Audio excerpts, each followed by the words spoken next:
Good afternoon, Cross Timbers. Today is Friday, February 20th, 2015. This is Texan TV News from Tarleton State University campus in Stephenville, Texas, and I am Kasey Burgan.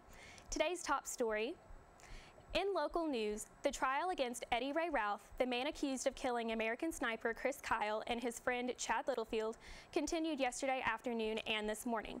Yesterday, Dr. Mitchell H. Dunn, who is the medical director of the forensic program at a hospital in Dallas, was called to the stand to testify regarding an interview he held with Routh after the shooting occurred.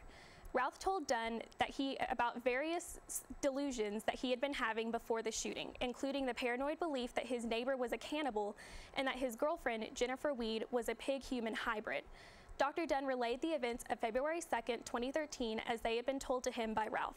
Apparently, Routh had been nervous during the ride to Rough Creek Lodge due to the presence of multiple firearms in Kyle's possession and due to the belief that Kyle and Littlefield may be pig assassins taking him for a one-way trip. Dunn said one of the strongest pieces of evidence proving Routh's mental illness is the text message Kyle sent to Littlefield during the car ride, wherein he called Routh straight up nuts.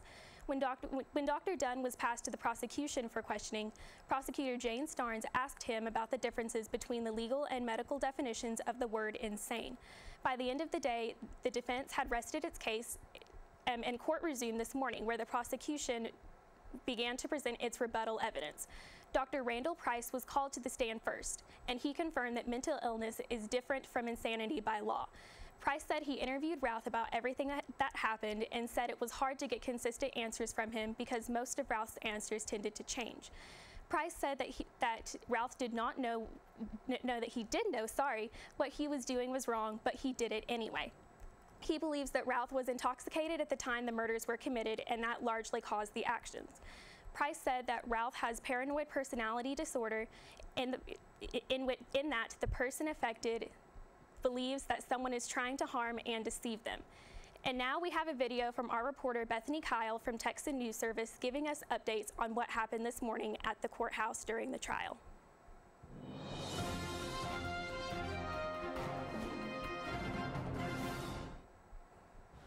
Good afternoon. I'm in front of the courthouse in downtown Stephenville, where we just wrapped up the morning session of another day of the Texas versus Routh murder trial. We started this morning with witnesses on the stand for rebuttal on the prosecution side because the defense rested at the end of yesterday's proceedings.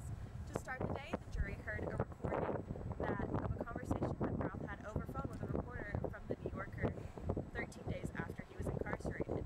Next, brought to the stand was forensic psychologist and clinical psychologist Dr. Randall Price. He went through the interviews and the research he had done on Routh over the past 2 years, and the main things he told the jury was that he did not believe that Routh was insane at the time of the offense, and that he does not have PTSD, and that his issues were personality disorders and also related to drug and alcohol abuse.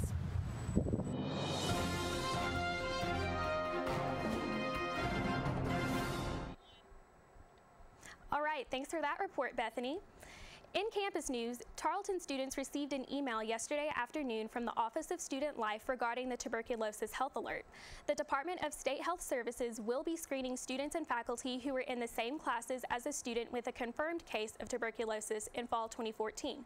Any students and faculty who are at risk of being affected will receive an individual letter or phone message. Tuberculosis tests are free to any possibly affected students and faculty. Testing will occur Tuesday through Thursday of next week. The health department is stressing that it is not easy to contract tuberculosis, that only people with an active case can spread the disease, and that no one is in any immediate danger. And now today's Texas, national, and international news from the Associated Press. In Texas news, despite Texas's long-standing ban on gay marriage, a same-sex couple married in Austin on Thursday after being granted a marriage license under a one-time court order issued due to medical reasons. It wasn't immediately clear if the couple's marriage would have legal standing given the ban, which remains before a federal appeals court. The license was issued exclusively for Suzanne Bryant and her partner Sarah Goodfriend, who has ovarian cancer. The two requested the license in Travis County 2 days after a local judge ruled in an unrelated estate case that Texas's gay marriage ban was unconstitutional. The couple cited the case, saying that it should allow them to wed. Bryant later said that as proud Texans, her and her partner wanted a Texas marriage license. She called her and her partner the first LGBT persons in Texas to marry legally. Texas's decade-old voter-approved ban was declared unconstitutional in a federal court last year, but the judge stayed the ruling to allow the state to appeal. Mere hours after the marriage, the Texas Supreme Court issued an emergency order blocking any further same-sex marriages in Texas. In national news, President Barack Obama received an update yesterday about the competition to pick a site for his future presidential library. The nonprofit Barack Obama Foundation is choosing between 4 universities that made the final cut. The White House said the board chairman and other members of the foundation briefed Obama about the locations Thursday. The University of Chicago, the University of Illinois at Chicago, Columbia University in New York, and the University of Hawaii in Honolulu are the final competitors. In international news, a 3-year-old Toronto boy died on Thursday after wandering away from his family's apartment building into the cold overnight. The family reported 3-year-old Elijah Marsh missing at 7:30 a.m. when they woke up to find him gone and the front door open. Security footage showed the boy leaving the building at around 4 a.m. After a massive search, he was found unresponsive in a nearby yard around 10 a.m. He was rushed to the hospital and later declared dead by police via Twitter. Temperatures in Toronto had dropped to -4 degrees Fahrenheit during the 6 hours that the boy was missing. In sports, the Tarleton Texans baseball team will be playing a series this weekend against the Texas A&M International Dust Devils at the Cecil Balla Baseball Complex in Stephenville. The first game will be played this afternoon at 3 p.m.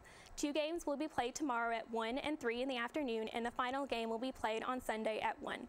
The baseball team's overall record is currently 4-3, and the team is coming off of a win against St. Mary's University.